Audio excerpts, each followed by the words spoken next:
रांची के CBI court में 34वां राष्ट्रीय खेल घोटाले मामले में सीबीआई के द्वारा दाखिल क्लोजर रिपोर्ट पर सुनवाई हुई। शिकायतकर्ता सूर्य सिंह बेसरा ने सीबीआई की क्लोजर रिपोर्ट पर आपत्ति जताई। वहीं कोर्ट ने 16 अप्रैल को तमाम साक्षी के साथ याचिकाकर्ता को उपस्थित होने का आदेश दिया। ज्ञात हो कि झारखंड हाई कोर्ट के आदेश पर 25 अप्रैल 2022 को सीबीआई ने 2 प्राथमिकी दर्ज की थी, जिसमें पहली प्राथमिकी होटवार स्थित स्पोर्ट्स कॉम्प्लेक्स के निर्माण में हुई गड़बड़ी को लेकर था, जिसमें अज्ञात पब्लिक सर्वेंट और अज्ञात पब्लिक पर्सों के खिलाफ सीबीआई ने जांच शुरू की थी। 1.5 साल से अधिक समय तक जांच करने के बाद सीबीआई को ठोस साक्ष्य नहीं मिला। ठोस साक्ष्य के अभाव में सीबीआई ने केस को बंद करने के लिए अदालत में क्लोजर रिपोर्ट दाखिल की थी, जिसे लेकर हाईकोर्ट ने जांच का जिम्मा सीबीआई को सौंपा था। वहीं दूसरे मामले में सीबीआई ने जांच करते हुए अदालत में चार्जशीट दाखिल कर 204 करोड़ का, फिर तुरंत टेंडर बदला दिया गया तो 340 करोड़ हो गया, फिर टेंडर बदला दिया गया 424। ये जो मामला रफा दफा, और इसमें मंत्री उस समय खेल मंत्री सुदेश कुमार महतो थे, वो उनका इन्वॉल्वमेंट देखा गया। उस डॉक्यूमेंट्स में उसको पाया गया उनका प्रत्यक्ष रूप से, अप्रत्यक्ष नहीं, प्रत्यक्ष रूप से टेंडर बदलना और किसी को टेंडर देना और सामग्री खरीदना, इसमें आर.के. आनंद भी इन्वॉल्वमेंट है वो तमाम में। और ये निगरानी को दिया गया कि निगरानी कार्रवाई करे, लेकिन झारखंड सरकार की निगरानी कमेटी ने थाना में कोई एफआईआर नहीं किया, मामला को पेंडिंग किया। तब मुझे हाथ में लगा, मैंने पीआईएल करने का निर्णय लिया और 2018 में मैंने हाई कोर्ट में पीआईएल किया। आज पहला समन था, गवाही, और हमने चुनौती दिया। इसको हम क्लोजर नोटिस के पक्ष में नहीं है, इसको चुनौती दे रहे हैं। राजहित जनहित का मामला है, खेल गांव में घोटाला का उजागर होना चाहिए, दोषियों को कार्रवाई होना चाहिए। क्या सुदेश जी के लिए आने वाले दिन मुश्किल? मैंने पीआईएल की थी 2018 में, माननीय हाईकोर्ट में, झारखंड हाईकोर्ट में पीआईएल किया था 2018 में। पहली बार हमको सीबीआई कोर्ट ने सम्मन जारी करके आज गवाह के लिए, विटनेस के लिए बुलाया गया। आज मैं जैसे ही प्रेजेंटेशन दिया तो जज ने मुझे पूछा कि सीबीआई ने इसको इंक्वायरी किया और बहुत तथ्यों को जे खोजने के बाद क्लोजर नोटिस दायर किया है। बीइंग ए पीआईएल करता, आपने जो केस दायर किया था, क्या आप सहमत हैं कि हम इसको क्लोजर करें?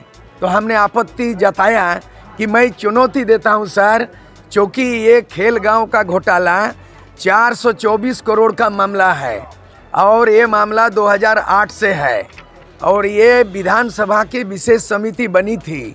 उस समय जो है ना, इस कमेटी का चेयरमैन आलमगीर आलम थे और इसका कन्वेनर जो है ना सरजू राय विधायक थे, और 7 गो विधायक इस कमेटी में है। प्रथम दृष्टा खेल गांव में गड़बड़ी पाया गया और कमेटी ने अनुशंसा किया निगरानी विभाग को कि आप संबंधित लोगों को केस करके कार्रवाई किया जाए। उस समय खेल मंत्री थे सुदेश कुमार महतो और आर.के. आनंद, जो राष्ट्रीय स्तर के आर.के. आनंद जो है ना, कोई खेल समिति के कुछ थे। तो ये कुल मिला के ये पहला जो टेंडर हुआ उसमें था 206 करोड़ का, और तुरंत टेंडर बदल दिया गया 340 करोड़ का। फिर तीसरा टेंडर किया गया 424 करोड़ का। इस मामले में जो कमेटी ने, विधानसभा कमेटी ने जांच पड़ताल की तो प्रथम दृष्टा प्रमा फेसी उसको दोषी करार किया।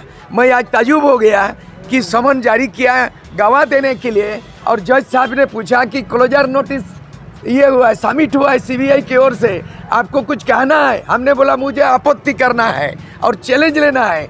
तो मुझे चैलेंज क्या करना है? मेरे पास डॉक्यूमेंट्स है, प्रमाण है, और दोषी करार किया, उनको दोषी होना चाहिए सर। और विधानसभा कमेटी के झुटला नहीं जा सकता। मैं भी विधायक रहा हूँ सर, कानून जानता हूँ।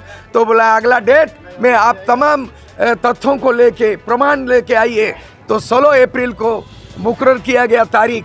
तो सुबह कोर्ट होगी, 7:30 बजे सवेरे कोर्ट होगी, मैंने 16 अप्रैल को मैं तमाम कमेटी का, जो विधानसभा कमेटी का दस्तावेज के साथ मैं हाजिर होऊंगा, और हम चाहेंगे कि ये मामला क्लोजर होने नहीं देंगे और बिल्कुल इसको उजागर होंगे और दोषी लोगों को सजा मिले। यही पीआईएल अपील करता की ओर से मेरे प्रयास रहेगी। सच्चे पे बताइए, कितना का घोटाला, क्यों क्लोजर हुआ है? जब तक पीआईएल करता मैं हूँ, और भी लोग पीआईएल किया, लेकिन हाईकोर्ट ने सीबीआई को केस दे दिया जांच के लिए। और सीबीआई मेरे को बिना पूछे, मेरे पूछताछ किया ही नहीं, सीधे कोर्ट से हमको गवाह के लिए पूछा गया। हमको सीबीआई पूछना चाहिए, पीआईएल करता मैं हूँ, तो हमको बिना पूछे क्लोजर नोटिस सीबीआई कोर्ट में दाखिल कर दिया। इसीलिए हमको लगता है सुदेश महतो इन्वॉल्व हैं, आर.के. आनंद इन्वॉल्व हैं, खेल सचिव इन्वॉल्व हैं और तमाम खेल गांव बनाने वाले इन्वॉल्व हैं। झारखंड में हमको लगता है बहुत बड़ा घोटाला, इसको जो भी मायने प्रेस बंधुओं को लगे, हमको लगता है किसी को छोड़ना नहीं चाहिए, दोषियों पर कार्रवाई होना चाहिए। निष्पक्ष जांच नहीं किया। हमने कहा कि क्लोजर नोटिस क्यों किया, प्रश्न चिन्ह होता है। हम आज काटघेरा में खड़ा हुआ है तो सीबीआई भी तो काटघेरा में नजर आ रहा है कि मैं पीआईएल करता हूं और मेरे को बिना पूछताछ के बीइंग ए पीआईएल करता मेरा हक बनता है, मैं क्यों पिटीशन किया, क्या ऑथेंटिक है। और आज हम जब चैलेंज किया, चुनौती दिया, तो जज साहब ने बोला कि अगला सारा डॉक्यूमेंट्स आप अपना पक्ष रखिए रिटर्न डॉक्यूमेंट्स के साथ। तो 16 तारीख को डेट किया गया है। मैं पूरा प्रमाण के साथ 16 अप्रैल को हाजिर होऊंगा।